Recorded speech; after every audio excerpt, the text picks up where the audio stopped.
Okay, so throughout these past 2 years of doing media, I have used Blogger to present all of my work in 2 separate blogs, one for AS and one for A2, so this is blogspot.co.uk. I've also made use of the functions it has to offer, such as embedding videos on YouTube, or just adding photos in general, uploading them.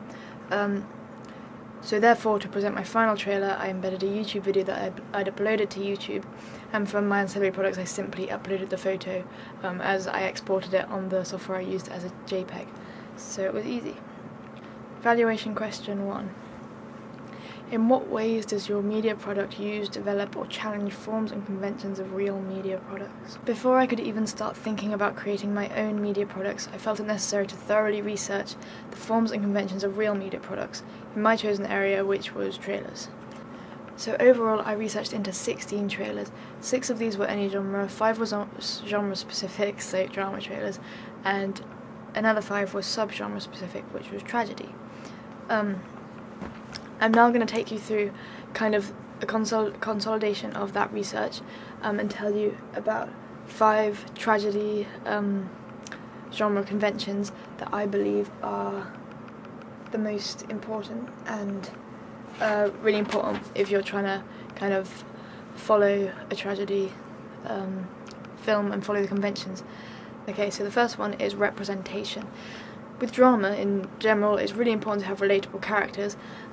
This is essential because then it gives the audience something to connect with, something to feel like, that's me, I see myself in that. Things like props, lighting and mise-en-scène helps determine this representation.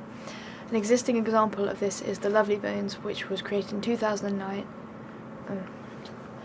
An existing example of this is The Lovely Bones, which was released in 2009. It's a tragedy and it was directed by Peter Jackson. Susie Salmon, who is the main character of this film, who gets killed, she subverts the archetypal idea of a female as she wears typically masculine clothing such as flared trousers. However, this could simply reflect the time in which the film was set, which would have been when flared jeans were fashionable.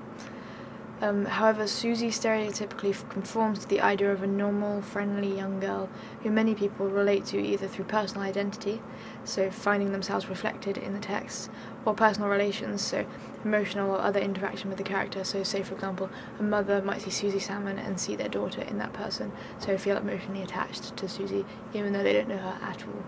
Personal identity and personal relations are 2 aspects of uses and gratifications, which is one of the narrative theories that I discussed earlier in my posts. So number 2 convention is title/typography. These are really important, especially for any trailer in general, because it gets across to the audience that it's obvious what they're watching, what the content of what they're watching is because of titles, and it makes it clear that it is a trailer. They tend to be incredibly simple for drama trailers. It's a more effective way of getting information across, as it conveys a seriousness and you want that kind of feeling because it's not meant to be light-hearted and funny like a comedy. An example is Black Swan, which was brought out in 2010. It's a tragedy, however it is a cross-genre, so it involves drama and thriller. As you can see here, the titles are incredibly simple. There's a black background that has a feather effect. This relates to tragedy in terms of the film Black Swan, because there is a black swan who, well, she's a woman, but then she gets feathers come out of her or something. It's weird. And there's a white font above this black background, which makes it incredibly easy to read. This white font is simple. It appears at various points in the trailer, which helps break up the narrative and give the audience extra information that might make them want to see the film more, such as a director that they love or some producers that produced a film that they love, and they'll be like, that film's for me. Convention number 3. Narrative points are very important. With a trailer, you want to drive it along. You don't want to just be like, something is happening but nothing else is happening. There should be certain points that make the audience feel, what will happen next? So conventionally, narrative theories are followed. For example, Todorov. And narrative points, as I said, they drive the story forward. For example, in Juno, this can be seen as various points. For example, what's the prognosis, Fertile Myrtle? Minus or plus? There it is. Little pink plus sign is so unholy. I'm pregnant. Who was the father? It's Polly Bleeker. Polly Bleeker? I could have this baby and give it to someone that totally needs it. You should look, and the pennies. Tragedy genre convention number 4 is the style of editing, and with that I'm going to include the kind of various camera angles and camera shots. This is because a variety is really needed. You never see a trailer which was just like one person say at a camera like this and it was just like this, because that wouldn't really show much of the story, and if that was what the film was about, then not many people would want to see it.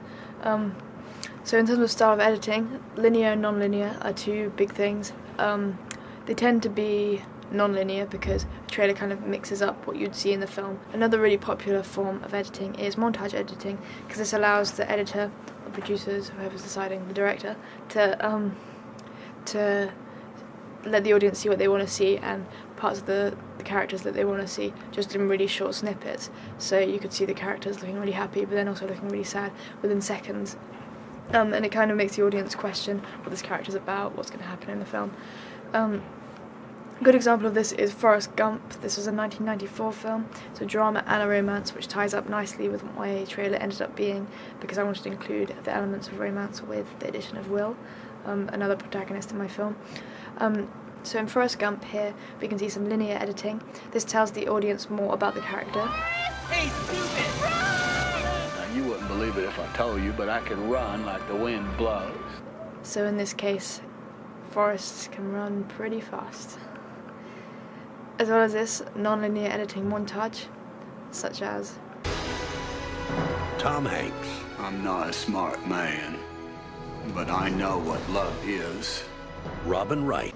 This definitely gives the audience a feeling of the film in very short snippets.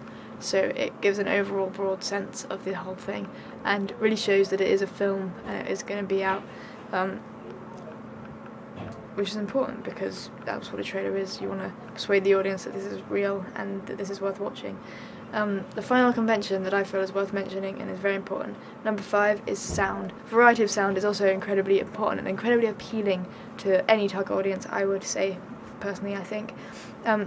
It makes the trailer a lot more exciting, and to have a trailer that's visually pleasing and pleasing in terms of audio kind of adds to it. It's like another layer on the pleasing scale.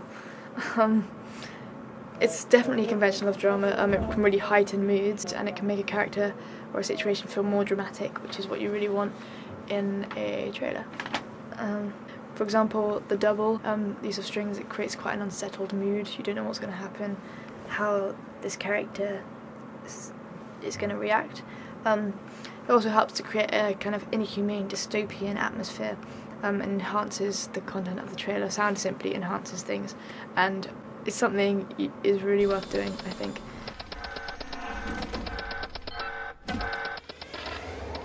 How long have you been here, son? Just started, eh? Yes, sir, 7 years ago. Yeah, no, the creepy guy's here again. Hi, creepy guy. Have you spoken to the new employee? James? Yeah, sure, I met him. But did you notice anything strange about him? I mean, did he remind you of anything? So in conclusion, these are my 5 tragedy genre conventions. I'm now going to show you the trailer, explain different shots within the trailer, how I've either used, developed or challenged the forms and conventions that I've kind of outlined to you just right now. So yeah, enjoy it and see you soon.